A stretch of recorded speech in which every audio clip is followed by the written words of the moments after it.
Welcome to Reflecting Light. This podcast is about filling the world with light by exploring myth, ancient texts, scripture, great works of world literature, and the works of artists, past and present, for those who have eyes to see and ears to hear. And now, here is your host, Mandy Green. Welcome to Reflecting Light. I'm your host, Mandy Green. We're back for another installment of Treasures in the Heavens. Again, thank you for all of your support of the podcast. Please go to the show notes on my webpage, mandybgreen.com, or you can go to reflectinglight.org. Click on the podcast, go to the show notes, and there is an entry form there that you fill out. It just asks for your email and your name. And we will contact you if you win one of these major awards. We have these cute disco ball reflecting light bulbs. We're giving away classes. We're giving away copies of the Hymn of the Pearl, which is due out any second. Just lots of good swag, just as a way to say thank you. So thank you to all of you. A particularly great thanks to those who are supporters of the podcast. I am so grateful to you. And as a thank you for those who have spent more than $50 supporting the podcast annually, I'm going to send you a free copy of the Hymn of the Pearl from me to you, just as a way of saying thank you so much. Really, this podcast is completely paid for the most part, by donations. We've gotten to the point where I really don't have to make up much of the difference. And so I'm so grateful to those of you who have contributed for 3 years now to the work I'm doing with Reflecting Light. So enter and just know I'm very grateful. Continuing on in our discussion of treasures in the heaven, today we're going to talk about chaos. We're going to be talking about creation. We're going to be talking about how this process of creation applies to the creation of a soul, and how there is infinite variety as well in the creation of the soul. And this is a very relevant topic. I think so many of us don't realize how magnificent it is that the gods organized or created each particular soul. That your soul is a unique combination. They don't make no mistakes. To quote the t-shirt from my youth, one of my friends in third grade used to wear this shirt that said, "I know I'm something special because God don't make no junk," or something like that, or mistakes. I'm totally, I am the Notebook. My memory is not great. So if you can find that t-shirt, let me know. We'll get it quoted correctly. But again, this idea that you are spectacularly unique. There was no mistake made when the gods created you. And coming to understand who you truly are is part of that pearl. It's part of this treasure. And then playing to your strengths. There's a great book called Strength Finder 2.0. I'm going to put a note here to put it in the show notes. But it's this great study that someone conducted that said, if you use all of your time and played to your weaknesses, trying to correct your weaknesses, probably best case scenario, they would become average.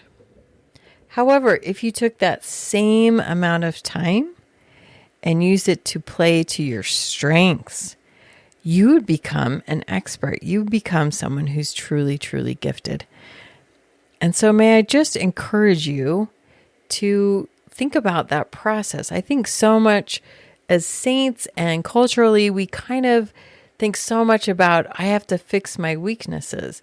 Well, it says in the book of Ether that God gives men weakness. It's not plural. It's weakness singular. The weakness is that you're operating blind here in this celestial world. You're trying to remember who you are. You are the poor, to use the example from Nibley's essay. That's your weakness. You are full of human frailty. It's the awful woundedness that Joseph Smith originally translated in 2nd Nephi, and the Givens have written so much about.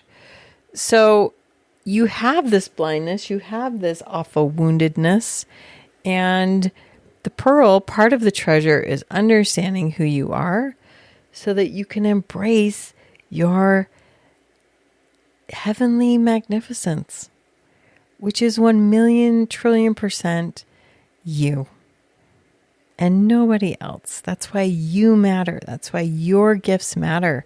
That's why your particular temperament, personality, strengths, weaknesses, all of it matters, my friends. All of it. So please be good to yourselves. Even if you're just beginning to figure that out, please understand how ridiculously magnificent and special you are to your parents in heaven. And they want you to be happy. They want you to find that pearl. They want you to find that fulfillment and then use it to help others come home. And that will bring you even more joy. How great shall be your joy with him or her in the kingdom of the heavens, to quote the DNC in a very poor way. You know me, my brain, I've got too many languages spinning through it, so the quotes have just not been quite on par. I apologize. But it will give you something to look up, right? Continuing our discussion, let's jump into, I'm at the top of page 82 if you printed off the dialogue essay. And so we have in the Pistis Sophia, continuing the Egyptian teachings, the picture of a constant remixing going on in the universe in which old, worn-out, contaminated substances, the refuse of worn-out worlds and kingdoms, is first thrown out on the scrap heap and returned to chaos as dead matter, then melted down in a dissolving fire for many years, by which all the impurities are removed from it, and by which it is improved, and is ready to be poured from one kind of body into another. This whole process, by which souls as well as substances are thrown back into the mixing, is under the supervision of Melchizedek, the great reprocessor, purifier, and preparer of worlds. He takes over the refuse of defunct worlds or souls, and under his supervision, 5 great archons process, in parentheses he has literally knead it, separating out its different components, each one specializing in particular elements, which they thus recombine in unique and original combinations, so that no new world or soul is exactly like the other. I think that's pretty amazing. In this whole full-blown plenarism, there is no waste and no shortage. If any were superfluous or any lacking, the whole body would suffer, for the worlds counterpoise one another like the elements of a single organism. The worlds go on forever. They come and cease not. They ever increase and are multiplied, yet and are not brought to an end, nor do they decrease. Footnote 86 says, the physis itself is imperishable, complete, and boundless. It is essential to the plan that all physical things should pass away. This idea is depicted by the ancient Egyptian symbol of the Ouroboros, the serpent with his tail in his mouth, representing the frustration of material things or matter consuming itself by entropy. Indeed, the Pistis Sophia describes the Ouroboros, which means feeding on its own tail, in terms of heat death, when it reports that fire and ice are the end of all things, since ultimate heat and ultimate cold both mean an end to substance. Though matter is replaced through an endless cycle of creations and dissolution, only spirit retains conscious identity, so that strictly speaking, only progeny is immortal, each mounting up from world to world, acquiring ever more treasure, whilst progressing towards his perfection, which awaits them all. And I would like to read footnote 89 here. Worlds come and go, only progeny is eternal. The man of heaven, many are his sons, more than the man of earth. If the sons of Adam are many but die, how many more the sons of the perfect man, they who do not die but are begotten at all times. The ultimate object is to receive the same glory that the Son received from the Father in the beginning. The epistle to Diogenetus 10 tells us not to marvel at this. Man must become an heir of divinity in the fullest sense. It is important not to get stuck in the middle and so delay progress, this world being merely a bridge, according to the famous Logian. The fundamental nature of Godhood is to beget and to create. Back to our essay. When the apostles formed a prayer circle, all clothed in garments of white linen, Jesus, standing at the altar, began the prayer by facing the four directions and crying in an unknown tongue, Iao, Iao, Iao. The Pistis Sophia interprets the three letters of this word as signifying iota, because the universe took form at the creation, alpha, because in the normal course of things it will revert to its original state, alpha representing a cycle, omega, because the story is not going to end there since all things are tending toward a higher perfection. The perfection of everything is going to happen. That is syntropy. So we have this idea of things doing a circle, of going around, but at each ending, you're actually leveling up. You're going up a level. So it's this eternal round. Nibley writes a lot about the eternal round and this idea of eternal progression being like a clockwise staircase heading up. To descend down to this earth, one has to go counterclockwise. And this is instructive because the adversary is depicted in many ancient texts, particularly in Egypt, as the counterclockwise serpent, the serpent of entropy, the one who can only go down.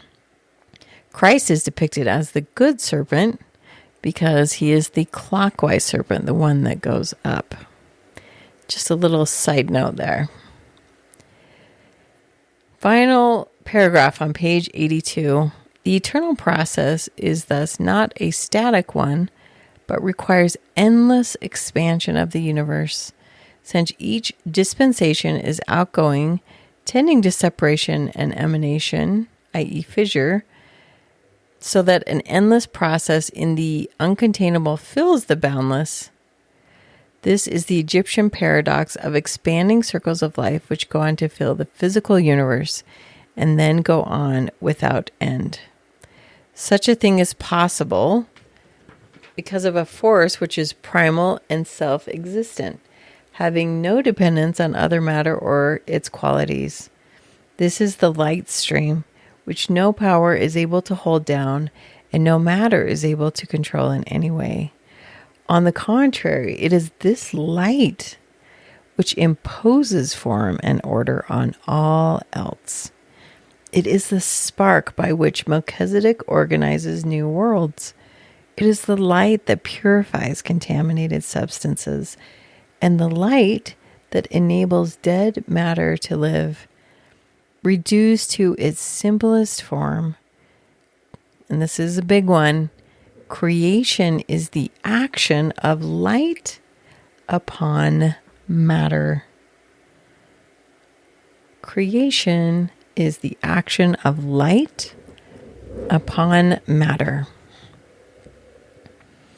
When Christ calls himself the light and life of the world, he's not kidding. That's very literal. Matter of itself has no power, being burnt out energy, but light reactivates it. Matter is incapable of changing itself. It has no desire to, and so light forces it into the recycling process where it can again work upon it. For light is the organizing principle. If Melchizedek is in charge of organizing worlds, it is Michael and Gabriel who direct the outpouring of light to those parts of chaos where it is needed. As light emanates out into space in all directions, it does not weaken, but mysteriously increases more and more, not stopping as long as there is a space to fill. In each world is a gathering of light, and as each is the product of a drive toward expansion, each becomes a source of new expansion, having its part in the expansion of the universe. This is very, very deep stuff, but I wanted to look at it because this idea of light acting upon matter is really, really critical to understanding ourselves and understanding our relationship to the Savior and his ability to activate the good in us, to work upon us. That light is what has the power to shape and mold us and continue to shape and mold us. Continuing on, the mere mechanics of the creation process as described in our treasure texts display truly remarkable scientific insight. For the making of a world, the first requirements, we are told, are a segment of empty space, pure and unencumbered, and a supply of primordial matter to work with. Mere empty space and inert matter are, however, forbidding and profitless things in themselves, disturbing and even dangerous things for humans to be involved with. Contemplating them, the mind is seized with vertigo until some foothold is found in the void. Even Nibley is going to get vertigo thinking about this. So don't feel too off your ground. Footnote 93 says, "It is well for men not to contemplate the bathos too intently. Matter having no fixity or stability is repellent." Sophia's first advice to her son was to get a foothold, O youth, in these places. This isn't something you need to spend a lot of time on, but interesting to contemplate and just appreciate. The order and stability of a foundation are achieved through the operation of a spark. The spark is sometimes defined as a small idea that comes forth from God and makes all the difference between what lives and what does not, compared with all the worlds, are but as a shadow, since it is the spark whose light moves all material things. This is really, really important. Footnote 94 says, "It is the first light which reproduces the pattern of the heavenly model wherever it touches.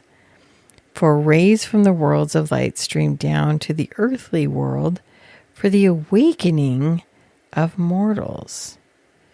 Sometimes a column of light joins earth to heaven." Now that's really interesting if you're LDS, because Joseph Smith's vision talks about being in this column of light. So this isn't as removed as you may think. Even as the divine plan is communicated to distant worlds by a spark, it is the dynamis of light that animates one world from another. God's assistants, the faithful servants of Melchizedek, rescue and preserve the light particles lest any should be lost in space. The spark is also called a drop. It is the divine drop of light that he, and he has in parentheses, man, brought with him from above. It is a tiny bit of God himself. That spark is in you. Isn't that amazing?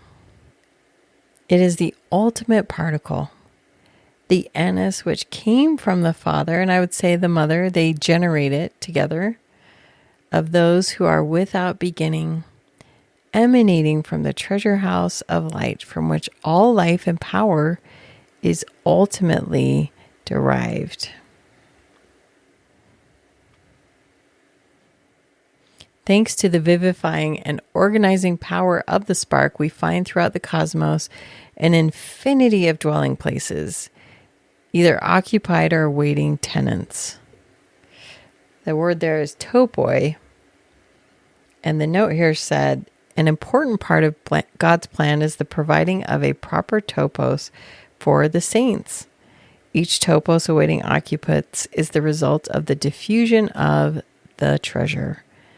There has previously been prepared a place or topos for every soul of man, mansions without number. The work of Jesus was to collect the treasures of the Father into one blessed topos of meeting. The elect have their mansions. There are special places set apart for spirits in transition. For each specific group yet to be born, a place has been prepared. The earthly and heavenly hosts alike have their assigned places. There's an assigned place of glory for each hereafter, and continues to go on and on about these places, these topos, which make up the cosmos. These are colonized by migrants from previously established toposes of worlds, all going back ultimately to a single original center. The colonizing process is called planting, and those spirits which bring their treasures to a new world are called plants, more rarely seeds of their father or planter in another world. Every planting goes out from a treasure house, either as the essential material elements or as the colonizers themselves, who come from a sort of mustering area called the treasure house of souls. And I wanted to go back and hit these two footnotes, 98 and 99. Planting here can mean create, beget, establish, or assist. It is the proper work of a sent one. And it continues to read all of the places where God plants a new earth, and the garden is in it, and God is the great gardener, and things like that. Further down, about halfway through the footnote, the elect are the plants that God has planted, and they must plant their own plants through marriage. The planting of the earth is described as colonizing enterprise. It really is a family affair.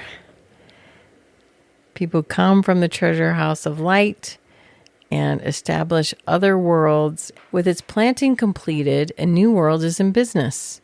A new treasury has been established from which new sparks may go forth in all directions to start the process anew in ever new spaces.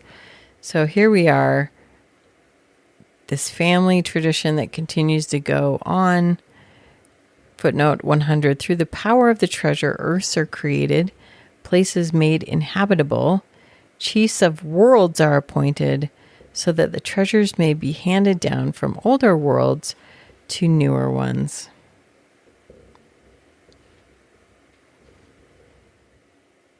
God wants every man and woman to plant a planting. Nay, he has promised that those who keep his law may also become creators of worlds. We do need to read footnote 101 here. He who is begotten is expected to beget. In the Egyptian rites, the firstborn is commanded to create men, to give birth to the gods, to create all that should exist. One becomes a son in order to become a father. One receives in order to give. I would also say one becomes a daughter in order to become a mother. And continuing on. Keeping the law requires following the divine pattern in every point. In taking the treasure to a new world, the sent one, who follows hard on the heel of the colonists, seeks nothing so much as complete identity with the one who sent him. Hence, from first to last, one mind alone dominates the whole boundless complex. Because each planning is completely dependent on its treasure house or home base, the system never breaks up into independent systems. In this patriarchal order, all remains forever identified with the Father from whom all ultimately come forth. Now, I will say, my dear ladies, there is a matriarchal order as well. It has a different role, and it co-acts and co-creates with this space. We will stop there. Boy, I thought that one wasn't going to be as heavy. I think that was the heaviest one so far. What do I want you to take away from that? I don't even know what to say, what I want you to take away from it, other than it gives you a much greater idea of this great cosmic plan, and that you are unique and special, but you're also part of this monumental great whole. And part of that treasure is understanding how you fit into that and growing in that and becoming one like the Son of God and becoming like the Father and Mother. And you would follow this very intricate process as Nibley has tried to boil it down to things that hopefully someday as a mortal I will understand. There's so much I still don't understand in this essay, but it's still worth reading and getting a little bit each time. So if this is your first time, get the little bit you can get. And maybe in 6 months or a year, come back to it and read it again and see if there's something else that you're getting. And lastly, pray for the Spirit to enlighten your mind, to tell you what's important in here for your personal treasure and for your goal and your journey. I promise you have a journey and that it matters. And then as you take your role, it allows others to take their role as well. I think I need to go take a nap after that. Just take a deep breath. And with that mind-blowing piece, we will end for today. Our concluding podcast will be next week as we finish up Treasures in the Heavens. Wishing you all love and light. Thank you for joining us for Reflecting Light with Mandy Green. If you enjoy this podcast, please leave a good rating and share it with your friends. And remember, your light makes the world a brighter place. Share it.